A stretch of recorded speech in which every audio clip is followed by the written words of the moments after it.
All right, we are live. Welcome to the Deathlock podcast. Today is Saturday, April 6th, and you know what that means. WrestleMania weekend. WrestleMania. WrestleMania, the spectacle of all spectacle, the Super Bowl of wrestling fans. So hopefully everyone is having a good weekend so far. I'm lucky enough to have the weekend off. My co-host today will be Mr. Howdy over here. Mr. Howdy, how's it going? How's it going, Mr. Howdy? Oh my god, it's going great. Like I'm Yeah. just anxiety's kicked in. I wish it was time to start, but gotta wait. Yeah, no, we got a few more hours. I believe it's starting at 6 p.m. I think Central Time. I'm not 100% sure, but somebody quote me on that. I'm gonna just keep an eye Yeah. out. I'm just gonna keep my once 5 o'clock hits on my time. I'm gonna keep the Peacock app open and see what's going on there. So yeah, if you guys are joining in, smash the like button. If you guys are on X, let us know if you're on X or if you're watching on YouTube. Um, we have about 35 subscribers. It's been a minute since we've live streamed. We've all been kind of busy. We've all been kind of Oh busy. yeah. Oh, there you go. Yeah. The avatar is gone. Let's see what's up.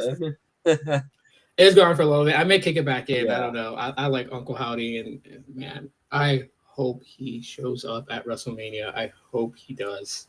Give us a little bit of backstory on that. We were talking about that before we got in here. So I don't know if you want to share Oh that yeah. with the viewers here really Oh, quick. I would love to share that for everybody because Sure. Bray Wyatt is one of my, if not probably like the top favorite, basically character in WWE and in wrestling, pro wrestling, basically. Um, but they just released a documentary on Peacock, which I thought was a very well put together documentary about just the entire career of him of Wyndham Rotunda Mhm. and going from playing football. Transitioning over to wrestling, even as when he was a child and he used to be backstage with his dad. His dad is IRS, and R. Yeah. Shyster. Yeah. Even going into the dad's career before he donned that character. So, they great. I'm not going to give too much away of that. I would love for people to watch the documentary. But what I'm going to say Show. is just at the very end of the documentary, they cut a little teaser with Uncle Howdy and Bray Wyatt's lantern and his one phrase, which is run. And when I saw that, I'm like, okay, good choice. We don't need Bo Dallas. We don't need him, recreating the B team. Yeah. Um, it's a very touching story. I think anyone that is interested in Bray Wyatt, where all those ideas that he had came from and everything, and just what Mhm. happened to him through his career.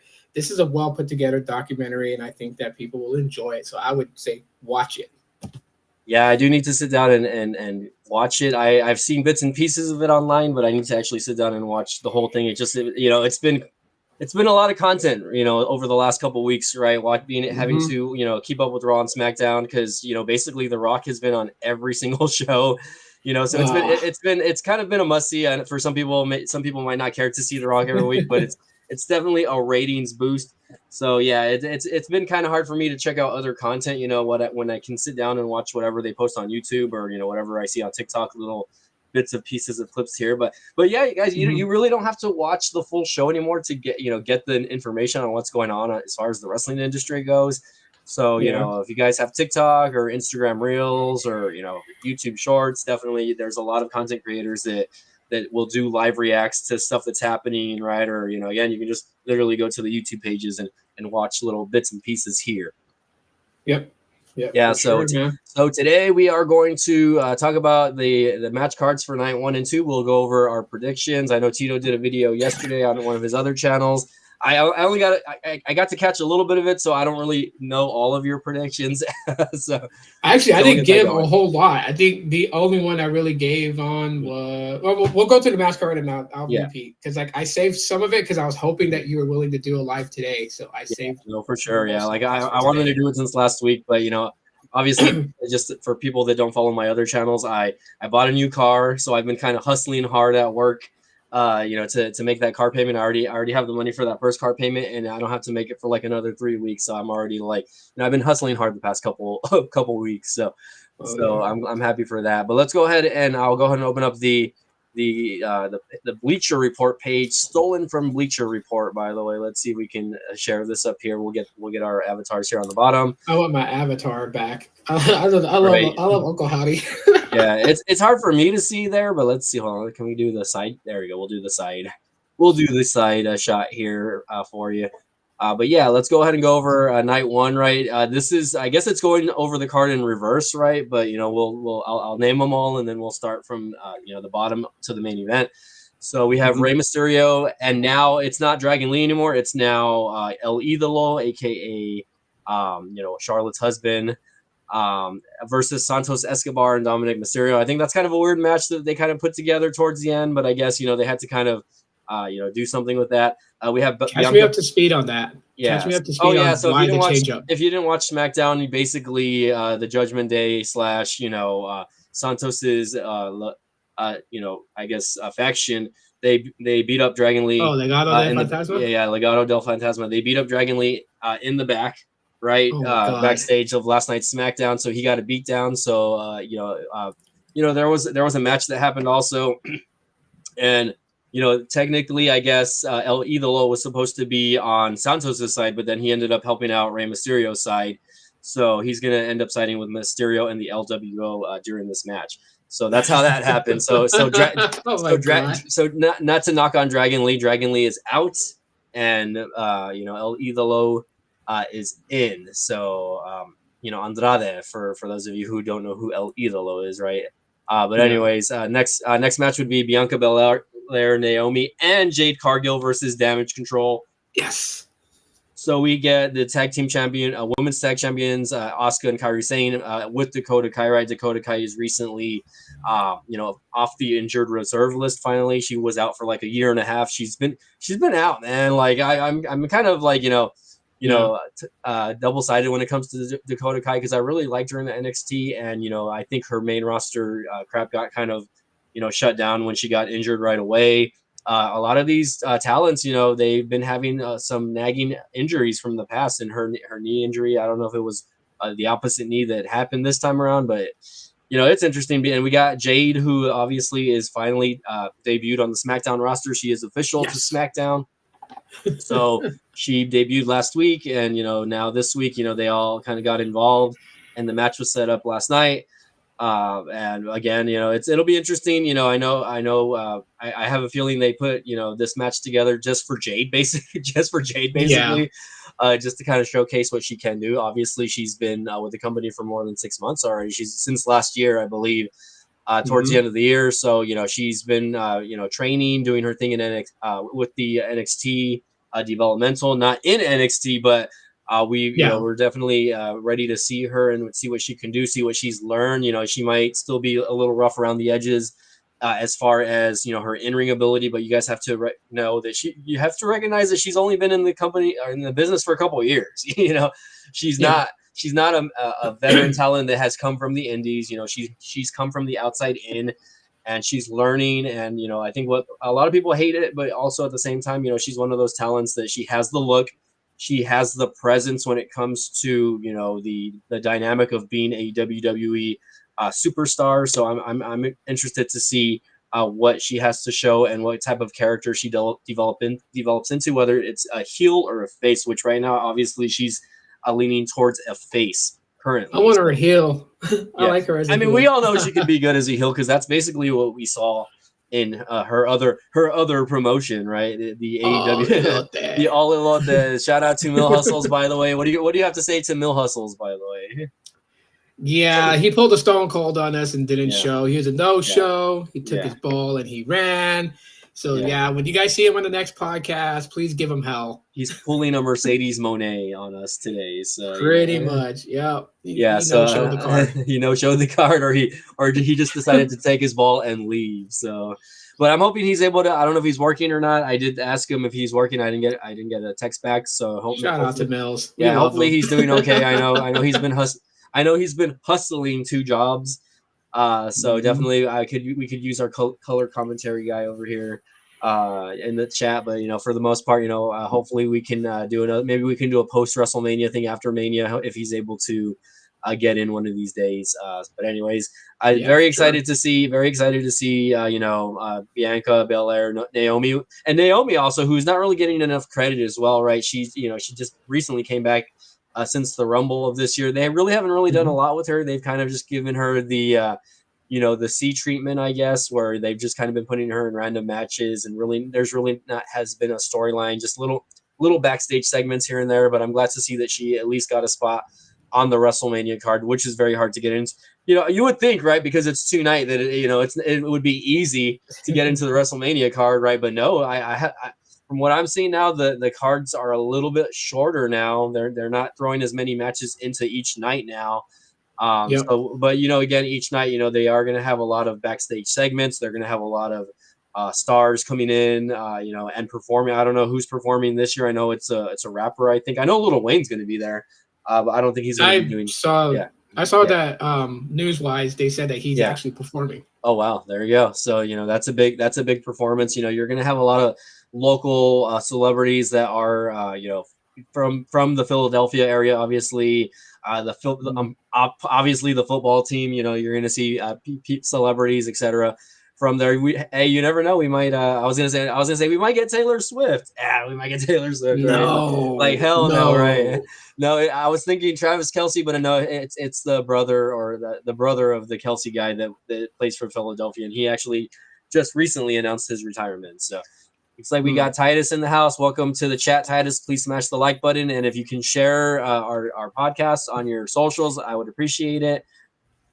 He says it looks Hmm. good to you get 2 days for $59.99. $59. Are you actually buying the pay per view or the pay On per Peacock, views? man. You can stream it Uh, on Peacock. you can stream it on Peacock for like $6. You can probably get a free trial on Peacock also. So if you're Yeah. not, if you don't have Peacock, you can literally get it for less than $10. Sign up and then just cancel if you don't want to. If you don't want to pay, before it used to be and nationally, or I guess worldwide, it is on the WWE network still. I believe that's still a thing outside of the United States, right? Hmm. So if you guys haven't signed up, Peacock, you don't have to pay $59 for the pay per view itself. Just literally go to Peacock, download the Peacock app. If you have a smart TV, Peacock app, or if you have a laptop or a computer, again, peacock.com, whatever, sign up. Literally, again, $10, less than $10 most. I think I pay 7. I don't know how much.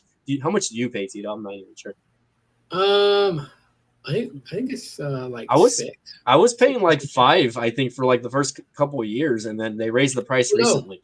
I'm on a promo, so I Yeah, got another 2 months left, so I'm paying $2 yeah. and some change for There you like. go. So you can probably get it as little as $2, guys. So check out the Peacock app. It's NBC's app. Definitely check that out if you guys want to check out Mania Night 1 and 2 tonight and tomorrow. Back to You the still card got here. time.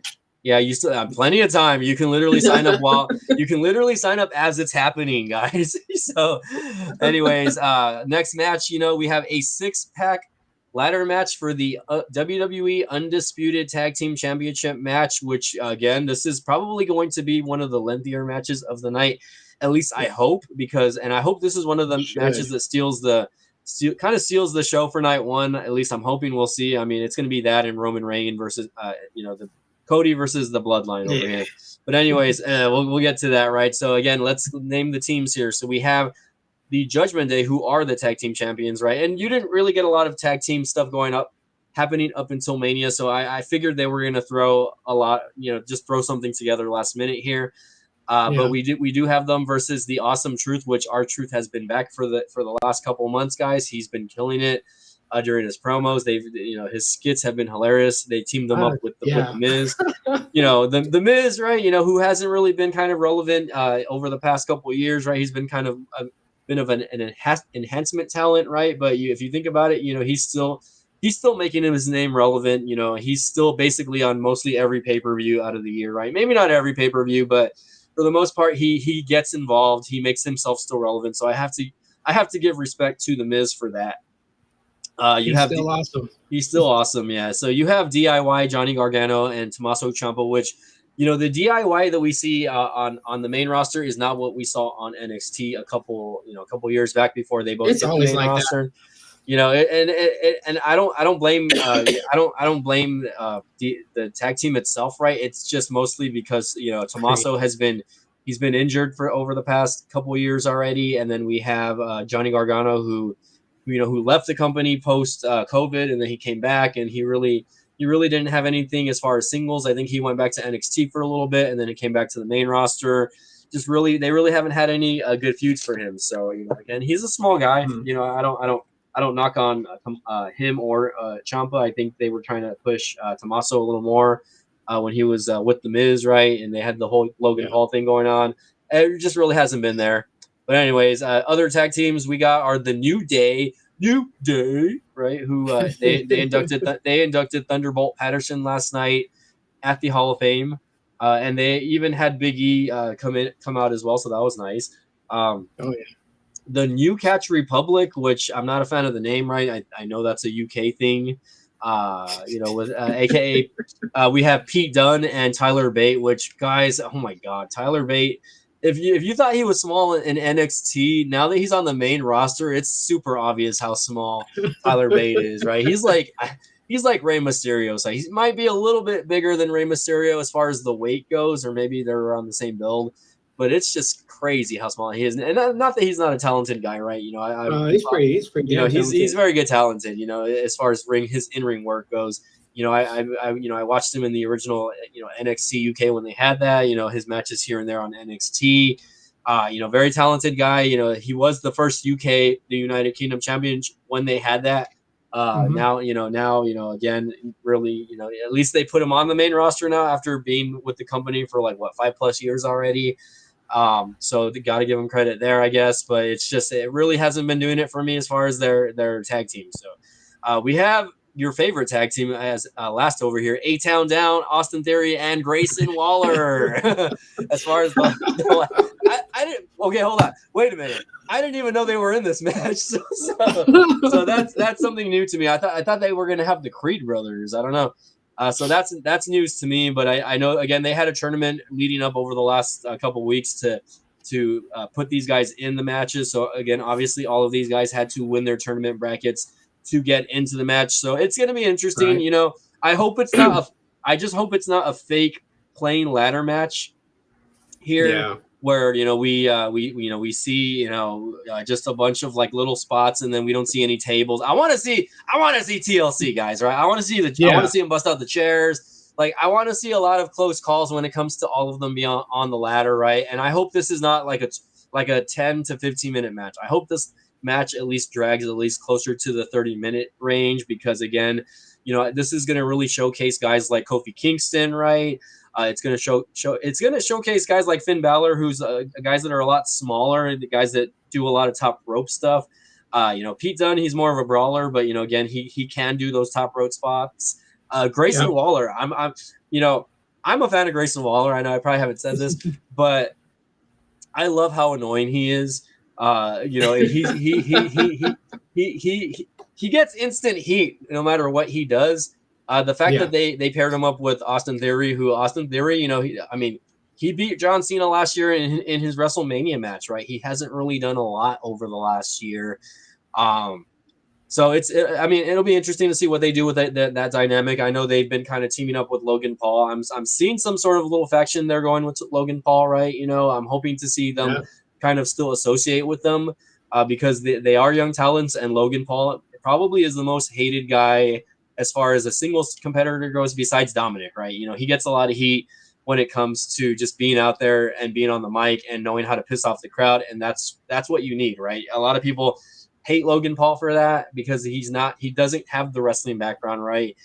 He wasn't an indie guy, he's a YouTube star, guys. But again, I have to give respect to respect his due. He's been doing it for a couple of years already. He's been in a lot of high profile matches, and the matches have not disappointed, right?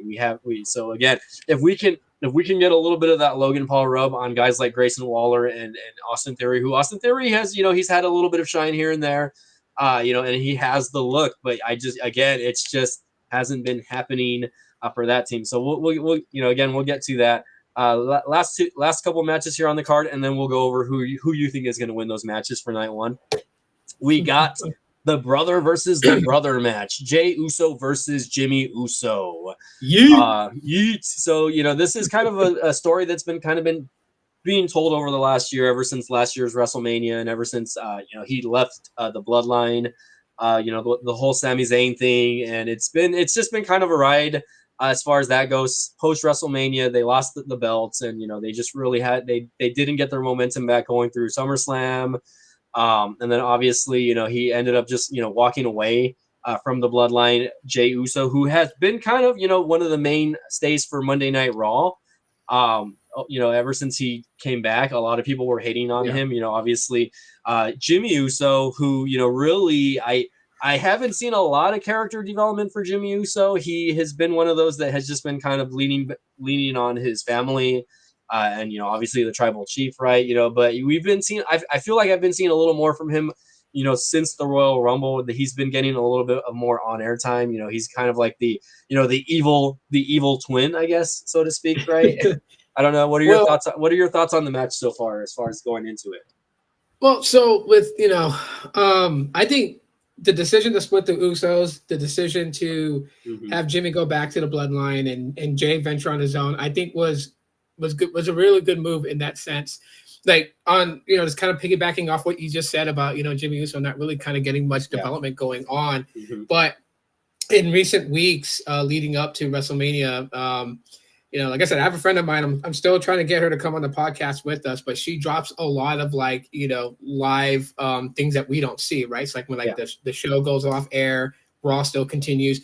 You see some things, and one of the things that kind of aggravated me when it comes to Jimmy Uso is he has these funny moments, like at the end of Raw when Raw got off the air, and Cody and Jay and Seth and Jimmy's in the ring, and so then Jimmy tries to take to the turnbuckle to do Jey Uso's pose where he tries to get the crowd to scream yeet, and no one's doing it. Like they could put that on air to see Jimmy's development and where he's going. Like he is the evil twin. He's also the goofy one too, as well. Yeah, he's super goofy. Like I love the backstage segments when he is, and then when he needs to get serious, he gets serious, especially when he has to fall in line for the tribal chief, right? When Roman tells him to do something, he pretty much does it.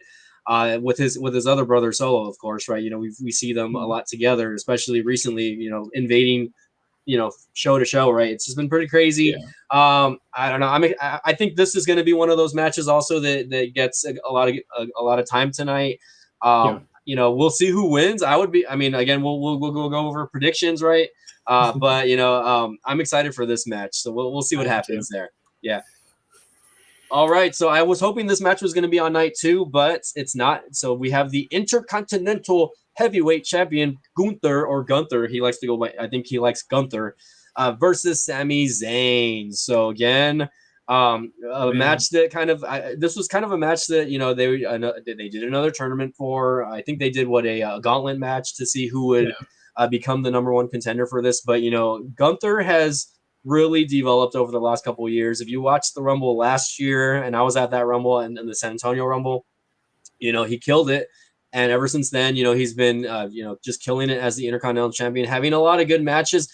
But also, I feel like he's also elevating the talent that's around him that he's, being put up against, last year versus Chad Gable. Obviously, he's had spots with Sami Zayn, and, he's lost again. Just people here and there, guys like Ricochet, guys like Bronson Reed, right, who they've all lost to him, right? They have all been losing to Gunther. I think even Kofi had a little bit of a tussle with Gunther, but anyways, he's just been kind of elevating that title, just like the Miz was a couple years ago, where he was kind of trying to make that title relevant.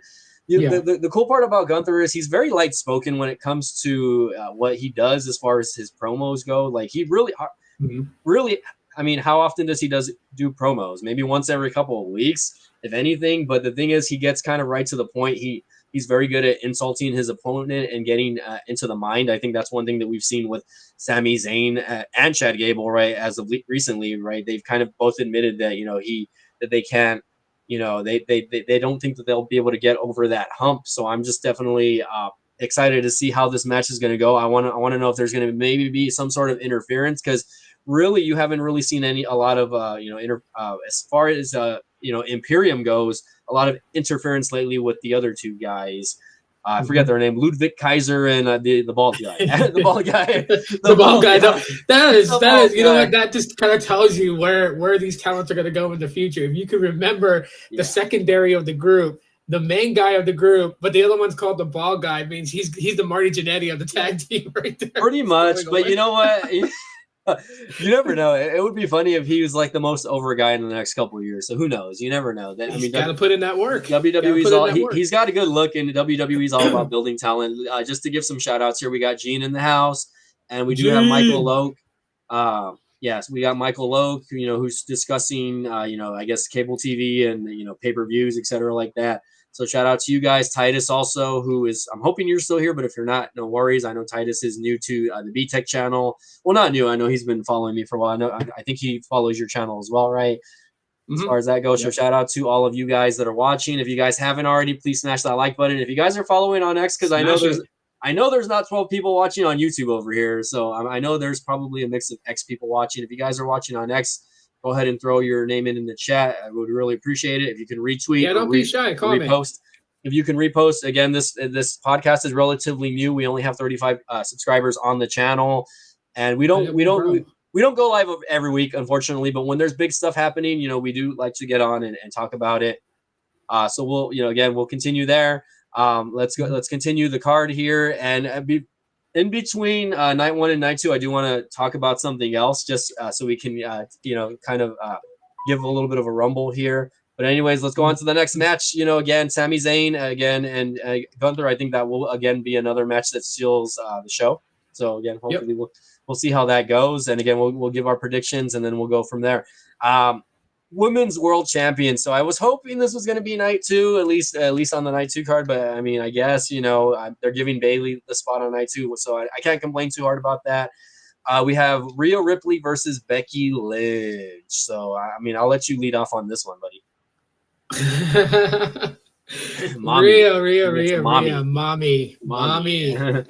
It's a very interesting build up. You know what I mean? Because with Rhea, she's such a dynamic talent in the ring, and the storylines that they even lined up. I mean, I was kind of halfway, a little surprised that Becky Lynch was going to be her opponent at WrestleMania, because they could have gone so many ways, and I think I think they had all bases covered in case, heaven forbid, injuries happen. And if an injury happened, if Becky for some reason couldn't fulfill her obligations, they would have other storylines to run with it, right? Because you could have had Liv Morgan, who's on her revenge tour, go after Rhea.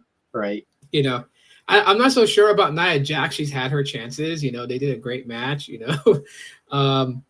They had their match, and so that's that. I honestly thought that at some point Jade Cargo was just going to go straight to the top, but good idea to have her kind of mix it up with Bianca Belair. So, but you know what, with Rhea Ripley, with Becky Lynch, I think that this one's actually really going to be good. And the fact that Rhea is very talented, but you also have Becky, who hasn't been on the top in a while and who's hungry for it. Yeah. I know she's going to pull it all out tonight. So super excited for that. I'll leave most of my thoughts for when we do the predictions and why. Yeah. So, I mean, even though I'm not really that big of a fan of Becky Lynch, or at least not as of late, right? I do have to give her credit where credit's due as far as keeping herself relevant, even when it comes to just not being in the title picture, right? Because she, last year again, she had that stuff with Trish Stratus, and it was just so good. Their last match, that cage match, I just enjoyed watching it, right? But she's also kind of been jumping back and forth between NXT and the main roster, kind of helping the talent over there as well, right? So, I think she's one of those, female wrestlers that is just going to be there all the time. And it doesn't matter whether she's in the title picture or not. You're just going to always see her in some sort of, match, or I guess storyline that is going to hopefully be meaningful to the future of the company, and not to just to the future of the company, but to again the building talent that she's helping build as well. So again, I'm excited for the match. Mommy, has been dominating. She hasn't really had a lot of matches leading up. I know she was doing that, the stuff with Nia Jax prior to with the whole Becky Lynch thing, right? And even Nia Jax, right? Nia Jax is, even though a lot of people have hated the fact that she's come back, right? She's been in a lot of good spots. so it's putting eyes on her as well. Being that talent that is just kind of like the unstoppable force, right? Or the immovable object, what do you want to call it?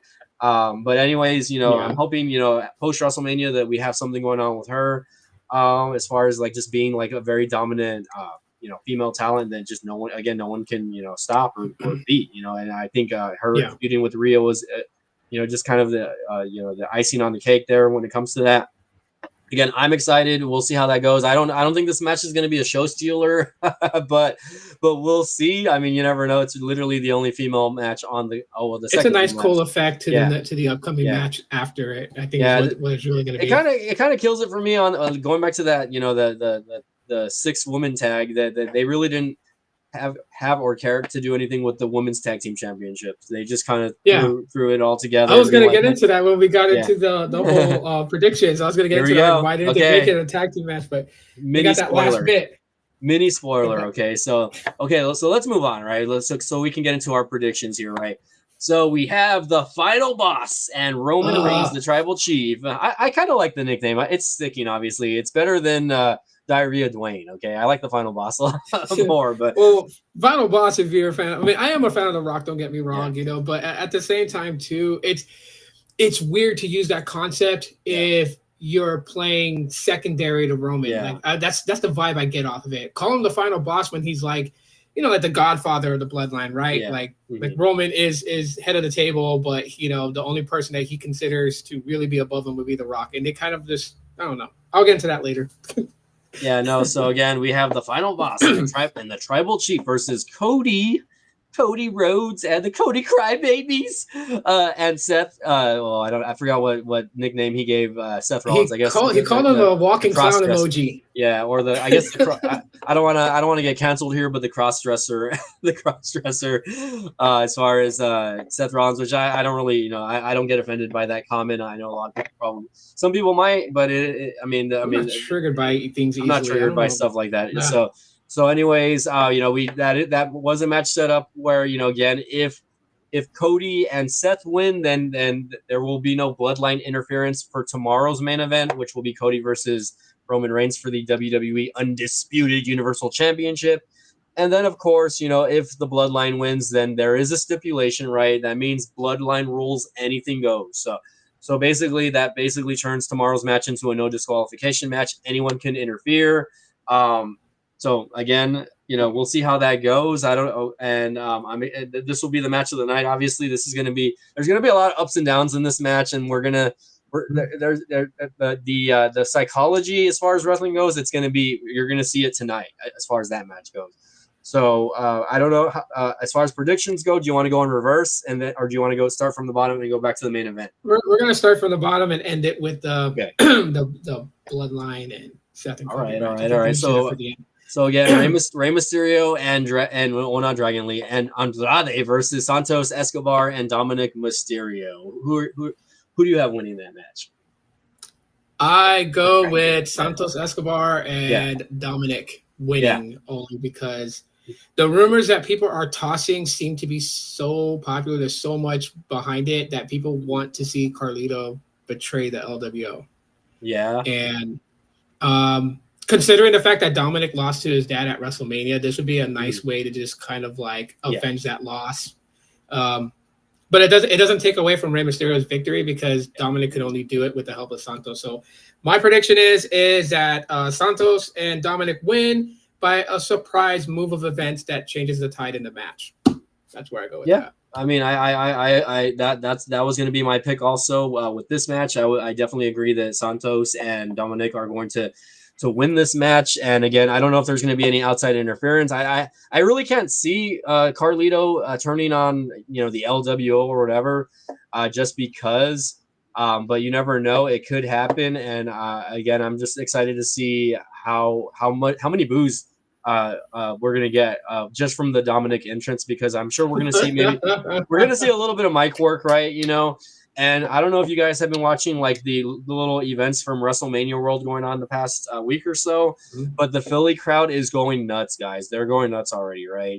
It's going to be a good crowd. I can tell you right now that the crowd is just you're gonna hear a lot of the F bombs or the just whatever They you better. hear in the crown. And I'm hoping Peacock doesn't blur it out. I mean, they might They not. We'll see. shouldn't. They should But not be doing that. Let the I know, real reactions come through. Because if I Philly don't know, bring it, if Philadelphia does not bring it home for us for a good crowd, right? I'm gonna stop eating Philly cheesesteaks for a whole year. Don't mind my dog. My wife just got home. So I love hearing the dogs in the background. I got 4 dogs. They're asleep right now. They're all taking a little nap. Let's see. So yeah, again, both our picks, we all go with Legado del Fantasma and Dominic Mysterio winning that match.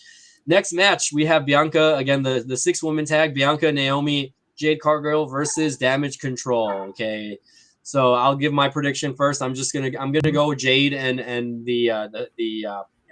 Bianca Belair, the EST, and Naomi. I think they're gonna come up with the win. I don't see Damage Control winning this match, and for no obvious reason other than the fact that I think it would look bad if Jade loses her first in ring match in WWE. yeah, Basically, yeah, yeah. I see this. I see this match as being like her launching pad debut, into the grand stage. So I go with Jade Cargo, and in fact, I'll go even deeper than that. I go with Jade Cargo and Bianca Belair, Naomi, but Jade gets the 3 yeah. count She's gonna get victory. the pin. Yeah, Yeah, yeah. She has that Beth Phoenix finisher. I forget what they call it. but the But Glam Slam, the the exactly. Glam The Slam. glam slam. So that's basically what she does. So I'm thinking it's going to be either Asuka or possibly Kyrie that she pins. I don't see Dakota getting pinned. I don't know why. I just don't see her getting pinned in this match. Let's see. We got the deal in the house. Let's see. He says, why are the women's tag titles only ones not on the line at Mania? Every title should be defended. That is a good one, and this is what we were talking about earlier. So Tito, Yeah. go ahead and if you want to get into that, go ahead and get So into that. So like another way they could have stacked the card tonight, so that way the women's tag championship would have been defended tonight, was actually to just kind of put Jade in the singles. I think that would have been a good move to do. And as a matter of fact, since Dakota Kai's pretty much back in wrestling and not really nursing an injury anymore, would have been a great way for Dakota Kai to get like her singles exposure away from a group and allow Bianca and Naomi to go after it. That's one way I would have done it. Or another way would have just like left Naomi kind of on the side, which would suck for her because I like her, as a wrestler. But having Bianca and Jade Cargill form an actual tag team, 2 women that are like really strong powerhouse, right, would actually mesh well together. But I see the reason why they did it this way is because there is no lead up. Like they were already fudging a lot with lack of storyline buildups to these matches and putting all their eggs in the basket for Roman and Cody, The Rock and Seth. So it would be weird to just throw Jade in there and not tarnish her image as, oh yeah, she's a well-known name. They're going to give her a title like, what AEW does to every WWE star that goes there. So that's what I feel about it. But they should have defended it if they were going to go that route. Yeah, I wouldn't have minded seeing like what they're doing with the men's titles, like some sort of ladder match with the Kabuki Warriors, and just setting up, other tag teams. Liv Morgan could have tagged with somebody. There's a lot of talent, right, that's just not being used. They could have used a couple of female talents from NXT, right, that just really aren't used. Like if I watched the Hall of Fame ceremony last night, Nikki Cross was there in the backstage. And just again, a lot of other female talents that we just haven't seen on TV because they're just really not using them, right? And I get that, right? They kind of had to have a preset card, right? But they could have did something, or they could have had some sort of qualifying match, pre-show or something like that, to see who's going to be the number 1 contender for the women's tag team championship. Again, we all know that really that's the one title on the show, or one set of titles on the show that really they've really dropped the ball on ever since they came out with them, honestly, right? So again, it's upsetting to me that these titles aren't being defended, but like just like last year, we didn't see the Intercontinental. I don't think we saw the Intercontinental title be defended last year WrestleMania, did we? I don't remember it. I was gonna say I don't remember. Oh no, it was the United States title that was not defended last year. So that I feel like every year there's gonna be like 1 or 2 titles that just don't get looked at. I remember I think the title was defended the night before on SmackDown, and vice versa, right? I think they could have did something there with that this year, but mostly SmackDown was just kind of a throwaway show yesterday. Not something I really want to get into. but again, they just really haven't been paying attention to those titles, and the fact that Kairi Sane and Asuka are holding them, those are two top tier female talents, at least in my opinion, right? Ever since Kairi's been back, I mean, she hasn't done a lot. She's been mostly with Damage Control, but again, if you guys watched her in NXT, she is a very, very good performer. And obviously, I don't have to say anything about Asuka for you guys to know that she's done it all in the business as far as the women's championships go. So there's really nothing to say there. I think that they could have did better with that. Mini rant done. Okay, that's all I'm gonna say. Or final rant of it. Oh, here we go. Here we go. Final rant. So we have double duties at WrestleMania, right? We have Seth pulling double duties. We have Cody pulling double duties. Roman pulling double duties. You know what? Asuka and Kairi could have pulled double duties for the women's side. Yeah, and had their the 6-woman tag match, and night 2 defended the tag team titles as the opening match on the card, or even midway through the card. That's my thoughts on that. They could have done it. Oh yeah. Okay, so Asuka has never won at Mania. Crazy to me. I don't think that's true. Actually, she won that ladder match or whatever that cinematic match a couple years back where they had to go to the top of the WWE headquarters or whatever. Which was basically a Money in the Bank contract, but because Becky Lynch was pregnant or something like that, she ended up just giving her the title. Like she was like, "Oh, the championship is yours," because she had to vacate the title. So I don't think that's true, but again, you can maybe send the facts later on. It's whatever.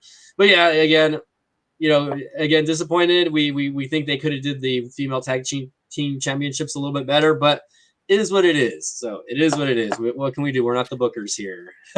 Yeah. So anyways, next match is the 6-pack ladder match for the undisputed WWE Tag Team Championships. Who do you think is going to win here? Do you want to give your pick, or do you want me to give my pick? I'll give my pick on this one, and I'm split between two teams. So the two teams I think may take it. Yeah. The Austin and what's his name? Grayson Waller. Yeah. I think for the reasons I think that they might win it though is because even though we don't see too much happening as far as ring action, we do see a lot of heat they're getting with the crowd. What better way to amplify the tag titles by them walking away with it being the silly, goofy kind of like, I feel like they'll rub it in your face like, how we won the titles and that type of thing, and just get more heat off of that. But if not them, I think R-Truth and Miz take it. Because Miz, he's been putting in a lot of work with development and, coming close against Gunther for the IC title, several occasions. I feel like it would be bad to just not give him one more round with the title. Mm-hmm. So those two are my pick. Okay. So very good picks. If I were to have to go with one of those picks, and this would be my pick actually, but I'll throw in another team just like you did. So my team to pick this is the Awesome Truth and the Miz or whatever, or the Miz and R-Truth, whatever you call it, the Awesome Truth. Yeah. Just because like R-Truth is so over right now, if they put another strap on him, that there's always going to be eyes and somebody watching because he's just so funny with his skits. And it really has nothing to do with the wrestling at all, right? So R-Truth is an example of that. You do not have to be a good wrestler or the best wrestler to get over. With the crowd and to be entertaining as far as being a wrestler goes, or a professional wrestler. And again, we all know that Miz, like I said, has been keeping himself relevant. I'd like to see that, but the other team that I think might win is the Judgment Day. So I think they might actually possibly retain. Now, a lot of people probably don't think that they are going to retain because it would make sense for them to not hold the titles and to give it up so that Damian Priest can maybe have an opportunity to cash in his Money in the Bank, either on night 1 or night 2. So there's still speculation there, right? Not a lot of people are talking about that, but Damian Priest is still Senor Money in the Bank. So we have to kind of look at that and consider, hey, we don't know who he's going to cash in on, whether it be Roman Reigns or whether it be, again, Seth Rollins or whoever wins either of those matches, right? You never know. Drew McIntyre could, he might be the victor for that match. And again, Roman Reigns might lose or he might win. Obviously, it's 50-50. We don't know. but You don't know. we could see that happen. It could be something that happens. So again, but if the undisputed tag team champions retain their titles, then I do see Priest holding the title at least until the next Money in the Bank pay-per-view, or up until at least almost the year is up, basically, right? So I mean, again, he has up to a full year to hold to use it. He can do WWE Backlash, or he could do one of the early spring pay-per-views. So we'll see how that goes. He might cash in at one of the Saudi Arabia shows. Who knows, right? It could be one of those deals. So I will say this though on that little note there, but Damian Priest would make a great world heavyweight champion at this point. Yeah. Like I mean, throwing it out there for when I think of night 2. Yeah, no, I mean, and again, we'll see what happens, right? I honestly don't see him cashing in at Mania this year, though. I really don't. I think there might be a little bit of a teasing here and there, right? He might show up out there, but I don't think he's going to cash in. I think. Well, again, we'll go over night 2 predictions. I don't want to give too much, but I don't think he's going to cash in. Okay, so again, we have both male titles going on as far as night 2 goes, but let's move on. We got Jey Uso versus Jimmy Uso. Yeet, yeet, yeet, yeet. Can I do the little dance? Do it, because it's your turn to start off with your prediction first. So do it. Okay, so again, I'm invested in the storyline because I really like the Usos and what they've done with the bloodline over the past basically COVID, right? They were the top. They were the top tag team champions for the longest time. Basically, over the last 4 years, they were the guys as far as the tag team champions. Them and the New Day, and of course, other teams here and there. But it was basically them and the New Day that were kind of just going back and forth with the title. So I really enjoyed that. Now that they're split, though, I hate to give it up, but I think Jimmy is going to win this match. I don't know what's going to happen exactly. Ooh. I don't know if Solo is going to get involved. I think, and I think it's going to. I think and I hope it helps the development for Jimmy Uso as far as being a singles competitor, because again, like I said, we have Jay, who has had a lot of high profile matches since he's come back as a singles guy, right? He's been in a lot of meaningful angles and feuds. So again, I'm hoping that it's going to be the same thing for Jimmy, and we'll see what happens post Mania.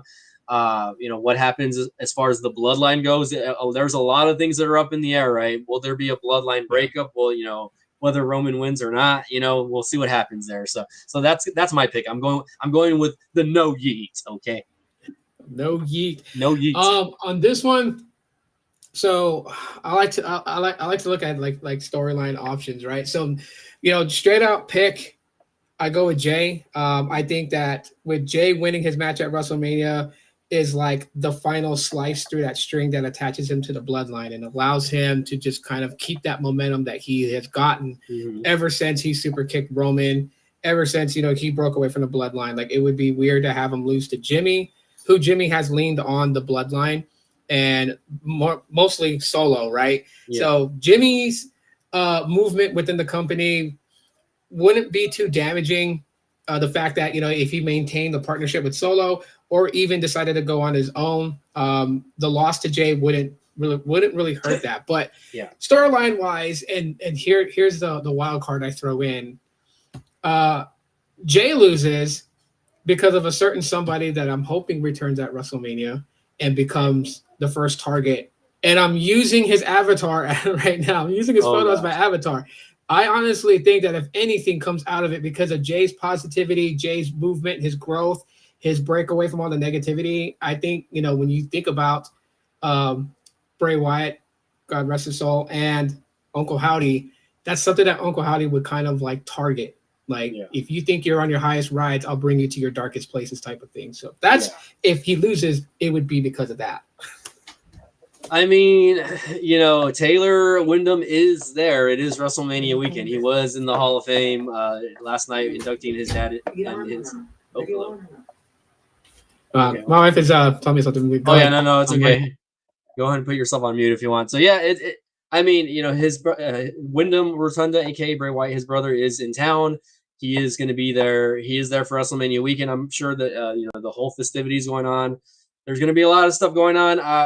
I would like to see a debut of Taylor Wyndham or Bo Dallas, whatever you want to call him, in some like aspect. I don't know if it'll be this match specifically, right? But I think there are plans to continue, the legacy of Bray Wyatt in some way, and there's been videos and promos going around that there is going to be some sort of return, and that the Wyatt Six is going to be a thing, right? So we'll see what happens. I'm not banking on that, but again, if that happens, then I'll send Tito a message right away, and we'll be marking out together. We will be marking out Yes, we will. together, We'll right? mark out. Especially in this match, right? Whether it Yeah. happens in this match or not, I think it would be enjoyable to see some sort of appearance as far as Taylor Wyndham, aka Bo Dallas. And I don't think it's going to be as Uncle Howdy, though. Apparently Uncle Howdy's dead, according to some of the videos I've seen. Also, Well, his character appeared at the end of the documentary, and I don't see why they would push that with such a huge documentary to kill off the character. So honestly, I still feel, because that's the monster that his brother created for him, and we know how much Taylor loves Wyndham. We know how much he loves his brother. That's his hero. That's the person he always looked up to. So I think with creative, he's reviving the character. He's gonna push through with that character, and we'll see if he aligns Liv and everyone in the Wyatt Six together to honor his brother. Like, that's going to be so crazy. No, sheesh. We'll see. We'll see. Okay, look, we got Michael Loke in the house saying Tito said yesterday that he could only do 1 hour, so I'm going to throw out the hashtags. Okay. We're almost up on an hour, so do you have to leave after an hour today or no? No. Okay. Yesterday's live stream I did an hour. Right now I'm free. Yeah, let me know if you're pressed for time. In any case, right, we could always do a night 2 predictions for tomorrow, early afternoon, if you want. I think we should do a night predictions for night 2 tomorrow. Okay. If you want to hold off on that, then we will hold off on that. I don't mind. We'll do night 1. That will at least allow us to get into other things that have been happening over the past week. And it gives Mill a chance to realize that he can come back with his precious ball and join us on night 2. He missed out, right? Okay, so again, for sure. We'll see. Let's see. I'll send him another DM. Maybe he can join in tomorrow. I don't know if he's working double time on Sundays, but we'll see. But you got sick time, Bill. Use it. You got sick time. Yeah, call in. Use that PTO, right? Anyways, okay, let's move on from the yeet to no yeet. So we got the women's championship match, which will be Rhea Ripley versus Becky Lynch. Again, since I was the first one to go, I'll let you go first on this one. On this one, I say that Rhea retains, and it's not taken away from Becky Lynch, but honestly, I'm at a point as a fan of this, of the product. I am at the point where I don't want to see normal faces with a strap. Like, I would rather have Rhea lose to even one of the new women who came over from NXT and is now on the main roster. I would rather see that. Like, I would rather see her lose to Jade Cargill. I would rather see her lose to anyone but a normal woman who has had the belt once before. Like, it just everything to Becky Lynch, respect to her for everything she's done in her career, for what she's done for the women backstage. I will never take that away from her. She is one of my top favorite female wrestlers, but I just don't want to see the belt on her at this point. So I go with Mommy on this one. Yeah, I agree. I side with you on your pick, and I go with Rhea Ripley. I don't see her losing the belt, at least not to Becky Lynch. They've already had their feud, and she has lost already to her in the past. So again, we'll see how it goes. I definitely agree that I'm all about seeing new talent come in and making new faces, right, for the company, right. Becky Lynch, if they give her the title later on, right, hopefully it'll be some sort of transitional thing, right, where it just happens quick, and then she maybe holds the belt for a couple months and then they give it to somebody else, right. But anyways, I'm going with Rhea. I think Mommy is still the most dominant female on the female roster on Monday Night Raw and in the entire WWE as far as that goes. She's her promos, her heat, also, right, I think they're just so good. I think that they could have did a little bit more leading up to what's happening tonight on night one with that, right? Because I think she didn't get the airtime that she deserved, right? Obviously, that goes back to the Rock and the Bloodline angle, right? But anyways, again, we are both siding with Rhea on here, and let's go to the main event. The main event of night one, which I was hoping this was going to be the first match on the card. Honestly, I was like, damn, they should just get this match out of the way, and they should really give, some other match the headline for night one. But I guess because The Rock is there, he gets to headline both nights. So only The Rock gets some crap like that, right? Gene's gonna hate my answer on this, but this time you go first, and then I'll go. Oh, shoot, look at the hashtags over here. WWE BTEC, WWE Tito from Gene, and then we got again the same thing for. I appreciate you guys. Thank you so much for that, Gene. I'm sorry, but you're gonna hate my answer. But you go first. All right. So I mean, I'm going to go with the obvious here, and I'm going to say that The Rock and Roman Reigns are going to win night one of WrestleMania. I mean, it just said it first. Yeah, so I said it first, and this might piss off a lot of people, right? But I don't think anyone wants to see a main event on night two where it's just a fair game. And I think if Cody's going to win night two, and again, we'll get into the night two, picks for tomorrow. But if Cody is going to win night two, then he has to have every little obstacle thrown at him, and we've been seeing it happen over and over again the last couple of weeks, right? With the final boss giving him the beat downs. It happened on Monday Night Raw this past week. We saw it, last week, and again we saw a little bit of tension at the Hall of Fame last night. Again, I don't know if you watched that, but The Rock kind of got in Cody Rhodes' face also when he was inducting, his grandmother into the Hall of Fame. So again. I think there is no Cody winning for tomorrow night unless the Bloodline win tonight. Okay. Yeah. That is my pick. So I'm pounding my table. I am with BTEC on that one. Reasons why did I say this though? And yes, you need Cody to have the stack like the deck stacked against him. That's the only way that him winning is going to be so monumental, is that he overcame all the adversities that were thrown at him, including a new regime power trip with The Rock trying to fill that whole Vinnie Mac role.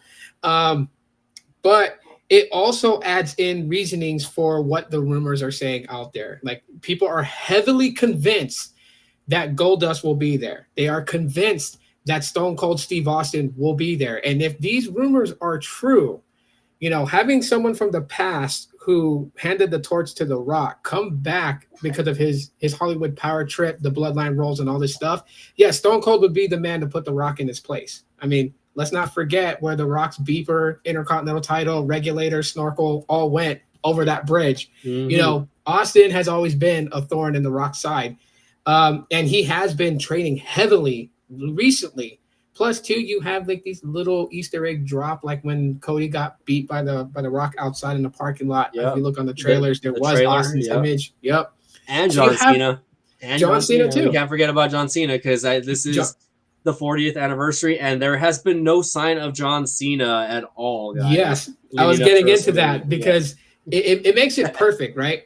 When you look at, I don't know if you saw Dustin's promo when he was holding the tag titles for his wrestling promotion, and he basically effed The Rock. He was like, fuck the bloodline. He's been vocal about it. So for Goldust to show up to back his brother, it kind of evens the odds, right? And at some point in Cody's match where the bloodline gets involved, The Rock comes out, Solo comes out, Jimmy comes out, you can bring out John Cena, Stone Cold, Goldust to kind of back Cody, because people got to remember, like, yes, Seth has been the shield with Cody. He's been there to help him. Yeah. But night two, he has his match with Drew McIntyre. Mm-hmm. So he can't go out there and help Cody without sacrificing his ability to maintain and retain his title. This is how I feel like the melee just kind of like breaks in, but not so much in the ring. I honestly feel like that some of the melee is going to happen backstage. Like Roman is going to expect Bloodline to make an interference, but something just doesn't go right, and it's shown. It's shown that something's happening on the ramp, like on the where the curtain's at. Like things will start happening. Things on the side of the ring will start happening. Yep. And to put this kind of to bed to other people, no, it's not Brock Lesnar that's going to be there. He's not going to come out to help Cody. I'm sorry. Yeah, there's just so much going on with that. For the rumors that say Brock is coming back. I mean, if Brock is there, I think it's going to be in another form or fashion or match, right? Whether he interferes in some other match. I mean, everyone, that was the original plans, right? As far as WrestleMania goes, to have Brock Lesnar versus Gunther. So, right, maybe Gunther retains versus Sami Zayn again. Again, we'll get into that. I guess we can talk about it because that is for night one, right? That's tonight. But whoever wins, right? Lesnar can return, right? They can build some sort of feud with again Gunther versus Lesnar, or again, the only way I see Brock Lesnar returning is if Sami Zayn loses tonight, though. Okay. Yeah. We'll see. We'll see. We'll see on that one, but that's the only way. That's the only way you're going to have all these big names kind of like involved. I know it's 4 decades of WrestleMania. They want to pull off something big. That's how you do it. So. Again, like speaking of, I think we skipped the Intercontinental match. Well, you know what? Yeah, we didn't skip it. We purposely did it that way because we're going to give Gunther and Sami the final spot. Yeah, we give them the final spot, right? Sami Zayn's got to get credit where credit's due, right? Because he was the most over guy last year going into Mania, right? Obviously, Cody kind of hindered that a little bit from winning the Rumble. And, a lot of people love Sami Zayn. He was the most over guy, especially with the story with the bloodline. I'm picking Sami. I'm picking Sami tonight, man. I'm picking Sami to dethrone Gunther because I think if Cody wins the title, I honestly feel like that Gunther is going to be his next obstacle to defend against. I feel like they're going to put him up. But real quick, to answer Gene's question, yes, Dustin is under contract with AEW, I believe, still. If you follow wrestling like we do, you know that these promotions tend to lend out talent at given times, right? Mickie James came to the Royal Rumble with the TNA Women's Championship. Yeah. So even though he's under contract with AEW, doesn't mean that Tony Khan wouldn't take a nice lump sum of cash to let Dustin appear on WWE. Wow. Money talks in this business. Yeah, and the thing is, I've heard that his contract was actually coming up soon. So I'm just like, whatever. And speaking of, oh my gosh, this is hilarious. Okay, hold on, wait. I know, this is super off topic, right? We're going from Dustin Rhodes and et cetera like that. But we were talking about Brock Lesnar, right? So I have a Facebook memory that just popped up. And and this Facebook memory is from Brock Lesnar beating The Undertaker exactly 10 years ago. At the WrestleMania, which would be WrestleMania 30. The streak ended 10 years ago, and I posted a video on it on my Facebook, and that's why it's popping out on my. This is when WWE Network I think first came out. I think it was the first WWE live stream as far as the pay-per-view goes. So I'm just like, damn, this is history, guys. We're already 10 years into them being like, separate. I guess doing their own thing as far as the network goes, and then transitioning over to Peacock over the last year. It's been amazing. It's been an interesting ride, and just WWE has blown up so much more. I'm excited. I'm super hella excited. I don't know what I want to get for dinner tonight, guys. Should I order a pizza or should I, make, order? I'm cooking, man, but I am loading up on chicken wings. Chicken wings is getting cooked. Wings sounds good, by the way. I might do wings. Yeah. We'll see. Wingstop sounds pretty good. Maybe I'll make like a little frozen pizza and then order some wings. We'll see how that goes. But I know I'm excited because my wife has today and tomorrow off from work, so she's watching WrestleMania with me. Very nice. She's not going to miss it this year. Yeah, I don't know if you've been seeing my post on Facebook, right? But like my relationship goals are to have like a baddie next to me, watching WrestleMania one of these days. If I can ever find a girlfriend that's into wrestling, right? That'll be a future topic. But anyways, So our night one predictions are officially done, and I know we're already hitting 3 o'clock. The show should be starting in about 3 hours. I do want to go over a little bit about what's been happening outside of I guess just WWE in general. But I guess the first thing I do want to talk about is CM Punk, guys. Woo! Yeah, CM Punk. I was waiting for that. So this is something that I kind of wanted to go on over on another stream, but I guess we'll just talk about it here. Yeah. If you guys are familiar with Ariel Helwani, he is a MMA podcaster / show host, whatever you want to call it. He interviewed CM Punk on Monday this past week, right? And we got a lot of stuff, a lot of dirty laundry that was aired on the show, right, regarding his time in AEW, right? And and I want to talk about it, right? So I don't know if there's maybe did you watch the podcast first of all, Tito? I did not see the podcast, but I've heard things about it on the socials. Wow. Geez, the grapevine is fast on socials, but I kind of figured that's where you were leaning towards when you said you wanted to talk about something outside of WWE but related. It was gonna be CM Punk, Phil Brooks, his mouth that seems to just First off, if anyone ever says, why doesn't this guy have a filter on him, then you obviously don't know Phil's career. He has no fucking filter. Simple. Yeah, he's just going to tell you like it is. And, Ariel Helwani, he is a very respected guy as far as the interview game goes. Like I've been following him for the last couple of years also, right?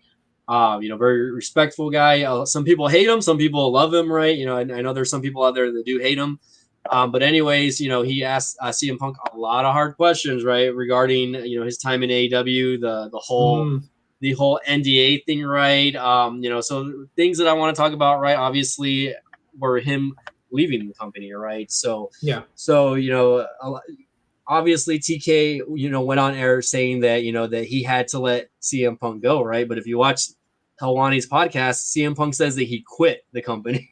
so regarding what happened, at All In last year, right, with Jack Perry, that the incident actually happened before CM Punk's match. So CM Punk actually was gonna leave. he was gonna walk out, but he ended up staying. He ended up staying out of respect for Samoa Joe, right? Because that was his last match. That was his last match with Joe on the televised as far as AEW goes. But CM Punk, he basically put it out there that he actually had asked Tony Khan for his release even prior to them debuting Collision, right? Obviously, if you guys have been following the whole media, the media thing that happened, or what do they call it? The scrum that happened a couple of years ago after that pay-per-view brawl out is what we like to call it, right? Where Punk got into it with the Young Bucks. There was some sort of NDA that happened, right? So according to CM Punk, the NDA he said it was something that it was for nothing that he did, basically. So it was, I guess he was pointing the fingers towards the EVPs or the Bucks, right? Obviously he couldn't really talk about the brawl out situation, but basically he was saying that that after he left AEW that there was no non-compete. He could have gone to any other promotion as soon as his thing ended with AEW, right? So he could have been in WWE a lot sooner, right? Which surprises me because I was like, damn, there were so many hints that was happening, leading up to him, debuting at Survivor Series last year that everyone was just we're gonna see it. We're gonna see CM Punk back in WWE, right? But the fact that he finally kind of confirmed that something that everyone else knew was that CM Punk, or not CM Punk, but that Tony Khan is not a boss, guys. He is a very good friend, right? He doesn't know how to be a boss backstage, right? He doesn't know how to lead by example. He doesn't know how to put people in their place when it comes to the company, and it really showed with that situation because it's like. CM Punk, he's the guy that's going to draw numbers. He's going to be a guy that, sells seats. He basically said that company is not for that and that's not what they want for AEW apparently. So again, what are your thoughts on that? It's just a lot. It doesn't surprise me, like I said. So for AEW fans who don't like what I have to say about the product of AEW, like I thought, the fact that AEW came around, it was a good thing because it brought another side to where, you know, if you weren't liking what was happening in WWE, the creative wasn't there. You had alternatives to watch, you know, to get your rocks off on. Yeah. But you know, for Phil to go out and actually say, like, you know, he quit, you know, and Tony to go out and say that he had to let him go. I mean, obviously Tony is going to try and defend his brand and make his brand, you know, what he envisions it to see, right? To go out and tell people the honest truth that, you know, hey guys, Punk quit on me, it would literally tarnish the company. You know, you have a lot of things that go on in that company that don't make sense, right? The Young Bucks and Kenny Omega, you know, the decisions that they all make together, who they push, you know, they have an already corrupted politics system happening in AEW. Like, if no one ever noticed that, they actually have it. So it doesn't surprise me. But if you're gonna play this clip of CM Punk, I'm gonna play a little clip here just so you guys can see. But yeah, so just going back, just kind of feeding off what Tito was saying a little bit, right? Tony Khan is gonna make the company in what he wants it to be, but like from what Punk was saying, like, you know, he just doesn't want it to be like, you know, a money making thing, I guess, right? You know, it's a business. This is not like, you know, your fantasy booking where, you know, you want every single match to be 5 stars. It's hella annoying. Like they recently signed 3 top talents and they are still not getting views on their show, right? They got Mercedes Moné, who, you know, recently debuted, Kazuchika Okada, who was the top Japanese star from Japan. Not a lot of people know who he is still. And of course, Will Ospreay, who is probably one of the top 3, you know, in-ring performers of all wrestling right now, currently, right? Anyways, let's go ahead and I'm going to play a clip. I'm not going to put it on the full screen just because, you know, I don't want to get demonetized, even though we're not monetized here to begin with. But, you know, I do want to play a little bit of this. So let's go ahead and play back this. Let me know if you guys can hear it okay. Of 2023, London. I can hear it good. Okay. You arrive in London. Yeah. Oh, I forgot about this. Yeah, go ahead. How does that go? What happens? There's nobody there to pick me up, and it's not a big deal. I just got on the tube, and I was like, adventure, you know. And you have to figure it out for yourself. Yeah. Yeah, but that part was fun. But it's completely irresponsible as a company to, you know, leave somebody stranded at the airport. But, you know, I understand the sentiments. You know, people, you know, all the smarties on Twitter, like, oh, can't you just take an Uber? Will you, big crybaby? I never cried about it once. Not once. How do people find out about these things? Well, there were fans on the tube. Okay. They're taking pictures. And, you know, like I'm sitting there, I'm just sitting on the tube, and I'm just like, this is neat. You feel like adult? I'm still the guy. When I fly in and out of Chicago, I take the Blue Line home. Right. I'm not trying to, you know, be super fancy and shit like that. Where are you backstage? Jack Perry's on screen, and he says, "Real glass. Why don't you cry about it?" Where are you when this is said? I was in my locker room. Did you feel like that was directed at you? Yes. Why? Okay, it obviously was directed at me. Well, because, okay, so for those that may not know, apparently he had a trip planned. He wanted to use glass. You were consulted. You said, why would you use glass? Correct me, you lived it. So I'm trying to bring people up to speed. This is one of those things where it's just like, there's all these rumors about NDAs. Yes. There's a big difference between not being allowed to talk about some shit or just not wanting to talk about some shit. I don't necessarily want to litigate this again. You say again, you never talked about it publicly, but no, you mean like just like I guess I drumming it haven't, up. but that's the thing. So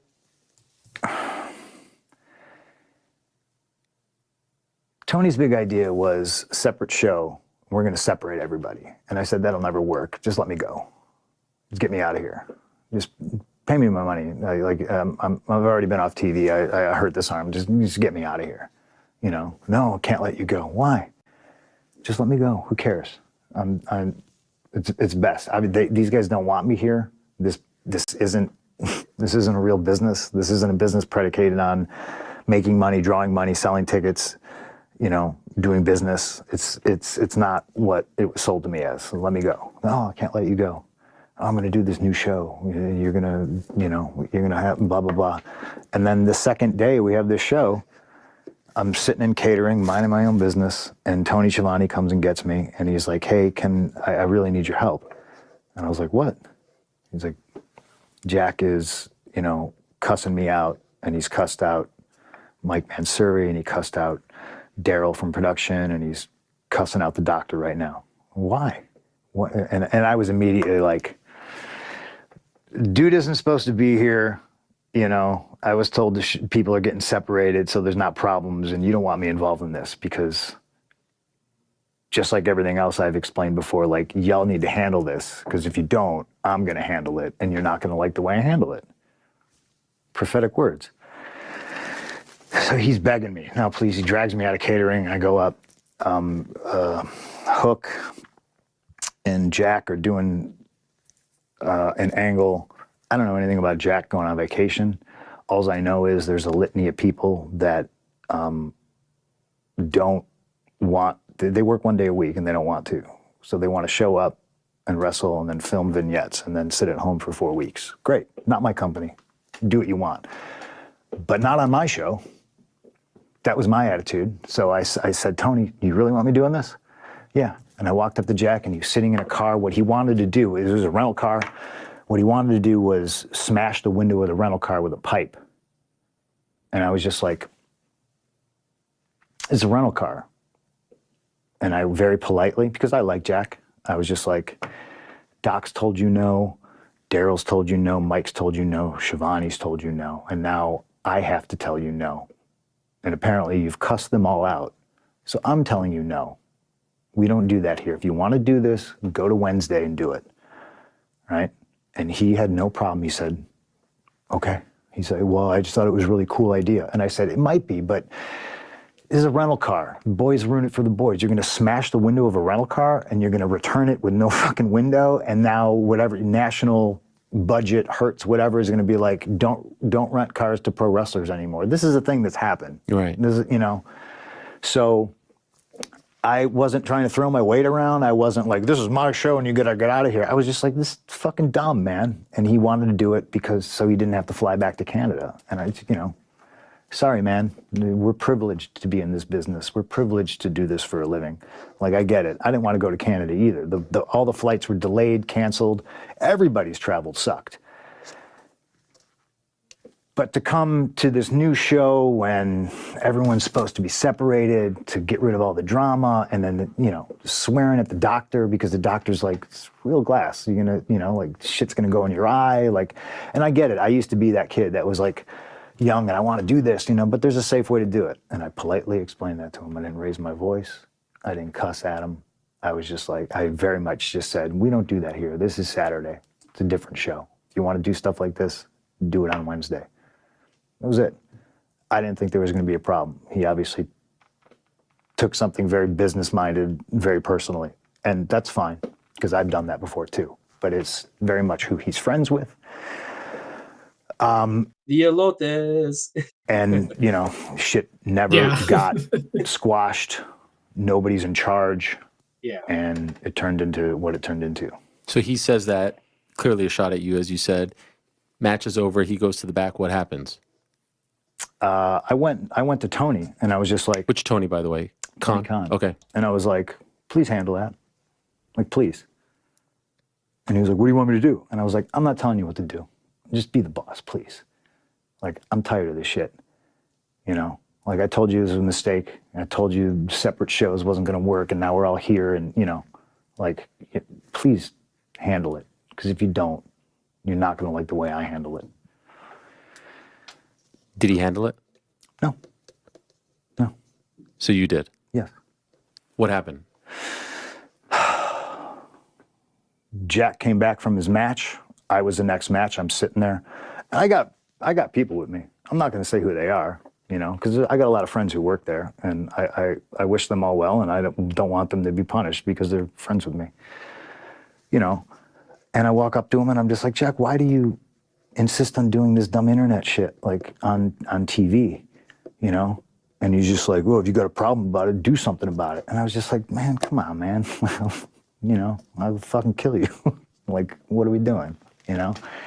And it just, you know, I like that. Like Chael says, sometimes he just can't let you get close, you know? I thought I was doing a responsible thing, you know?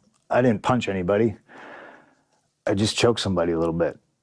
Samoa Joe was there, told me to stop, and then I quit. I turned to Tony and I said, this place is a fucking joke, man. You're a clown. I quit. I went to my room, and then Joe and Jerry Lynn came and got me, and they're like, let's just go out there and kill it. And I was just too fired up, and I'm fired up now, and I'm probably going to regret, talking about all this shit, but that's what happened. Okay, so for those that don't know, you actually did go out and wrestle. Yes. Is that all just a blur for you, that match? Do you even remember? No, that match is I was just like, this is the last time I'm ever going to wrestle Samoa Joe. You know what I mean? Yeah. And this is my last match in this company. You knew that? Yeah, I quit. I said, I fucking quit. So why did you even go out? For Joe. Right. For Joe, for Paul Turner, the referee, for Jerry Lynn, the agent on the match, because I, respect him, and I thought it was the professional thing to do. All the fans, a lot of fans there. Yeah. Probably a lot of them to see me. Fake number. So just go out there and give them a show. 100,000 fans, right? I don't know. You have to check the turnstile count. And so 81,000 of 20. apparently. All right, so that's the end of that clip, guys. So yeah, I know Tito said he didn't get to hear bits and pieces, but that was like pretty much sums up. I saw a lot small of the clips of AEW. that on TikTok. I saw small clips of that on TikTok, yeah, and you know what? Like he's not far off. Like whether you're a fan of CM Punk the character in wrestling or not, this is Phil talking, not CM Punk. You gotta distinguish the two, and he's not wrong from it. You clearly see that Tony does not have control over AEW. You can see that without even referencing CM Punk or any of the debacles he was in. You look at things that happened to Matt Hardy and the concussion that he suffered because of allowing practices and things to be done without first checking the safety of it. Like, I know Vinnie Mac is in a lot of hot water right now, but at least the one thing that he would do was try something before he had talent try it.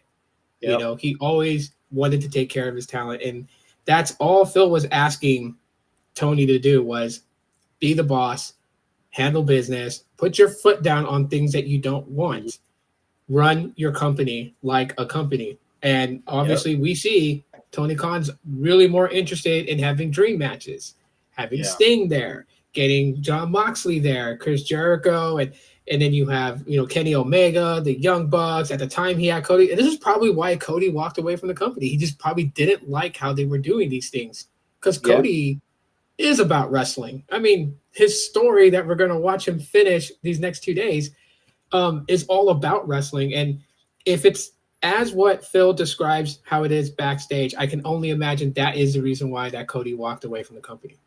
Was because he didn't want to deal with it either. That Tony wasn't going to deal with it. Yeah, no, I agree, and I'm glad Cody did leave because look at the spot that he's been in the last couple of years, right? Basically turning into the top babyface for the WWE, right? I can't wait to see him as a heel. You're crazy, like it's been a crazy ride. CM Punk now that he's back, right? Obviously, the crowd is going even more crazy to see him, and obviously. the whole thing at WrestleMania on night 2 tomorrow with Drew and Seth Rollins. I don't know if you guys saw that promo that they did last week on Raw, but the one with Drew McIntyre and Seth Rollins. But it's gold, guys. It's fucking gold right now. You know what I mean? Like I can't wait for CM Punk to come back. Right? God willing, he doesn't get injured again. Right? Because he is very fragile. He is very fragile. I don't know why he's been this way, but hopefully, being back and doing things like how he did in WWE prior to going, away, hopefully he gets himself back in the best condition to at least avoid injury, to be able to be around. Because, I mean, gosh, could you only, like you're saying, could you only imagine if it was Seth and CM Punk for the World I mean, for sure. I think that's, that was supposed to be the plan for originally, but, we got Seth and Drew McIntyre. It hasn't upset me, though, because Drew McIntyre has really come into his own, over the last, basically the last, 4 or 5 months, with his promos and him just being just very ballsy in his promos is all I'm going to say, right? He's been. And his TikTok. Oh, my God. His TikTok videos have been fucking crazy, right? Ever since, the Rumble and him basically knocking on CM Punk and they're laying down the steps for something that's going to happen hopefully by SummerSlam this coming year, right? I'm super freaking excited once Punk does come back, right? Hopefully he'll be back by the summer. Maybe we'll finally get the summer of Punk that we deserved for the last 10 years, right? Yeah. He didn't get it in AEW, that's for sure. He did not get it in AEW. So again, we'll see what happens. I'm excited to see what's going to happen tomorrow with that. We'll see what we'll get into that with predictions for night 2 tomorrow. I guess we'll try to see what time we can live stream tomorrow. I don't know what time is going to be good for you, Tito, but I guess you can DM me on that. I'm open. Okay, you're open. Yeah, I'm open as well. I'm just gonna wake up, eat my breakfast, and probably around the same time, 1 or 2 o'clock would be good for me. That way we have a little time before the event to rest and do what we need to do, right? Yeah. But okay, so I just wanted to throw that out there that CM Punk is still making waves. Even though he's out, he's still very relevant and he's still getting a lot of attention. And he is basically going to give whatever brand he's on, SmackDown, Raw, a lot of views, guys. So don't, for people that hate him, it is what it is, right? A lot of people hate Punk and what he stands for, or what what he's done for the business, or what he hasn't done for the business, right? I've been a fan. I've enjoyed the ride. In his last WWE run, from his AEW run to his current run in WWE, which again, he's injured, but he's still making waves. He's still entertaining me, and again, he's selling shirts. I have the shirt. I'm not wearing it today, but I'm probably gonna wear it tomorrow night. Or I'm probably gonna be wearing my Cody shirt tomorrow night, most likely. So I'll probably wear my Punk shirt tonight. We'll see how that goes. Anyway, all right. Well, any final thoughts before we close out today?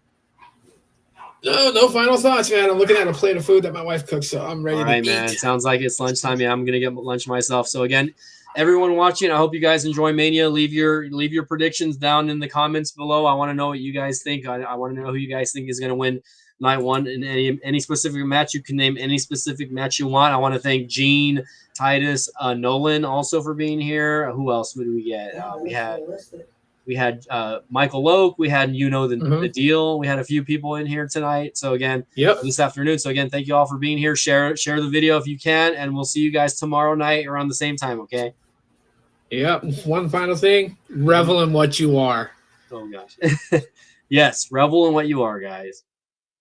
Y'all have a good one. Okay. Enjoy WrestleMania night 1.